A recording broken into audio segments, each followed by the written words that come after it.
Hello students, चलिए start करते हैं। एक्सरसाइज 5.8 का इंट्रोडक्शन पार्ट देखेंगे हम। एक्सरसाइज 5.8 के अंदर हमारी दो थ्योरम है, रोल्स थ्योरम और मीन वैल्यू थ्योरम। बहुत ही इजी हैं, अगर थोड़ा सा कंसेप्ट समझोगे तो बिल्कुल इजीली आप इनको कर पाओगे। ठीक है, घबराने की जरूरत नहीं है कि थ्योरम आ गई हमसे नहीं होगी, इसको स्किप कर देते हैं, ऐसा नहीं करना है। बस बिल्कुल सिंपल सा कंसेप्ट है, वो समझ लो। सबसे पहले बात करते हैं हम रोल्स थ्योरम की। जिसकी बात करेंगे हम रोल्स थ्योरम। रोल्स थ्योरम क्या है? रोल्स थ्योरम सबसे पहले देखो, अगर आपको मीन वैल्यू थ्योरम देखनी है या रोल्स थ्योरम देखनी है, आपको एक फंक्शन गिवन होगा एफ एक्स, कोई भी फंक्शन हो सकता है यहां पे, और आपको एक इंटरवल गिवन होगा।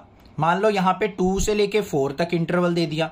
ये जो कैपिटल ब्रैकेट होती है इसका मतलब होता है क्लोज इंटरवल, और इस तरीके से स्मॉल ब्रैकेट होती है, ये होता है हमारा ओपन इंटरवल। क्लोज इंटरवल का मीनिंग आपको पता है, क्लोज इंटरवल का मतलब 2 और 4 वैल्यू इंक्लूड होंगी, मतलब लेके चलनी है आपको। और ओपन इंटरवल का मतलब है 2 और 4 इंक्लूड नहीं होंगी, 2 और 4 के बीच की सारी वैल्यूज आपको यूज करनी होती हैं। ठीक है, इस तरीके से इंटरवल गिवन होगा, इस तरीके से फंक्शन गिवन होगा। तो आपको रोल्स थ्योरम और मीन वैल्यू थ्योरम अपनी अप्लाई करके देखनी है कि कहां पे हमारी रोल्स थ्योरम सेटिस्फाई करेगी, कहां पे मीन वैल्यू थ्योरम सेटिस्फाई करेगी। बिल्कुल आसान सा कंसेप्ट है, ध्यान से देखो। सबसे पहला स्टेप क्या होगा? Step first, mean value theorem हो या रोल्स थ्योरम हो, पहला स्टेप दोनों में सेम है। हमें चेक करनी है कॉन्टिन्यूटी ऑफ द फंक्शन। क्या है यहां पे? फंक्शन इज कॉन्टिन्यूअस एट, जो भी इंटरवल दे रखा हो ए टू बी, कोई भी इंटरवल दे रखा हो उसके अंदर हमारा फंक्शन क्या होना चाहिए? कॉन्टिन्यूअस होना चाहिए। अब यहां पे देखो, मोस्टली आपको फंक्शन जो मिलेगा ना वो पोलिनोमियल मिलेगा। अब पोलिनोमियल फंक्शन क्या होता है? हमारा कॉन्टिन्यूअस होता है, उसको हम डायरेक्टली लिख सकते हैं क्वेश्चंस के अंदर। ठीक है, पहला स्टेप हो गया। स्टेप सेकंड क्या होगा हमारा? अब ये कॉन्टिन्यूटी चेक कर ली तो डिफरेंशिएबल भी होना चाहिए। Function is differentiable at open interval A to B. हमारा जो फंक्शन है वो ओपन इंटरवल में क्या होना चाहिए? डिफरेंशिएबल होना चाहिए। ये दोनों काम हो गए हमारे रोल्स थ्योरम में भी, मीन वैल्यू थ्योरम में भी। अब स्टेप थर्ड आता है। स्टेप थर्ड के अंदर हमें क्या चेक करना है? F of A equal to किसके होना चाहिए? एफ ऑफ बी के।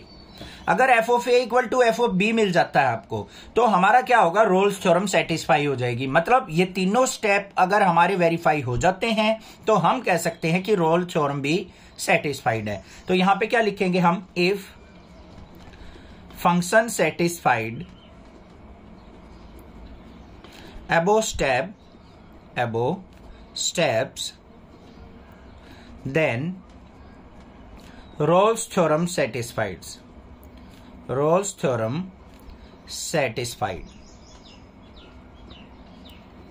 समझ में आ गई बात? क्लियर है, कोई दिक्कत नहीं है। अब देखो हमें क्या करना पड़ेगा अगर रोल्स थ्योरम हमारी सेटिस्फाइड है तो क्या लिखेंगे हम? Now we need to find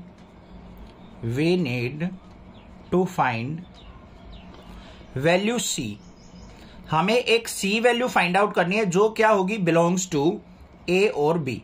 जो ये इंटरवल था इसके बीच में कहीं लाई करेगी हमारी सी की वैल्यू। तो हमें ये सी की वैल्यू फाइंड आउट करनी है। और कैसे निकलेगी ये? जो हमारा एफ डैश सी होगा उसको किसके इक्वल पुट कर देंगे हम? 0 के इक्वल, उससे निकल जाएगी। देखो एफ एक्स था हमारे पास, कोई फंक्शन होगा, इसका डेरिवेटिव निकालेंगे तो क्या निकलेगा? एफ डैश एक्स निकलेगा हमारे पास।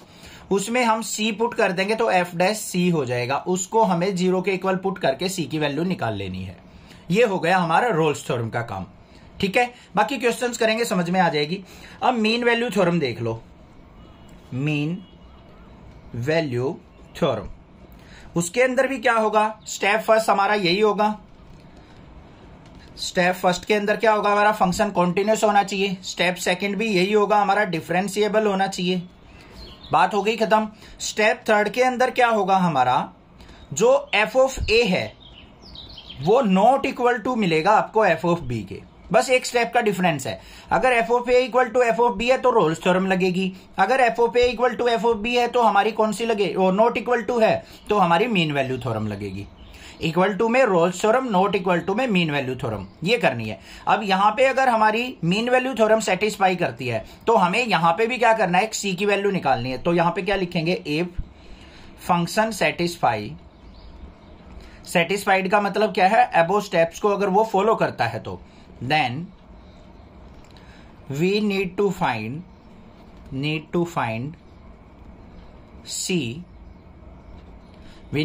सी, और सी क्या होगा हमारा, belongs to A to B, और वो कैसे निकलेगा हमारा, F dash C equal to F of B minus F of A upon में बी माइनस ए। ये हमारा स्टेप्स होगा मीन वैल्यू थ्योरम के अंदर सी की वैल्यू निकालने के लिए। ठीक है, उसके अंदर पता चल गया आपको, सीधा डायरेक्टली एफ डैश सी को इक्वल टू 0 पुट करना है। मीन वैल्यू थ्योरम में आपको F dash C equal to F of B minus F of A upon में बी माइनस ए पुट करना है। ये हमारा हो गया यहां पे रोल्स थ्योरम और मीन वैल्यू थ्योरम का बेसिक। क्लियर हो गया, कोई दिक्कत की बात नहीं है। अब बाकी क्वेश्चंस करेंगे, वहां से सारी चीजें आपको क्लियर हो जाएंगी। Thank you students for watching. Next classes video.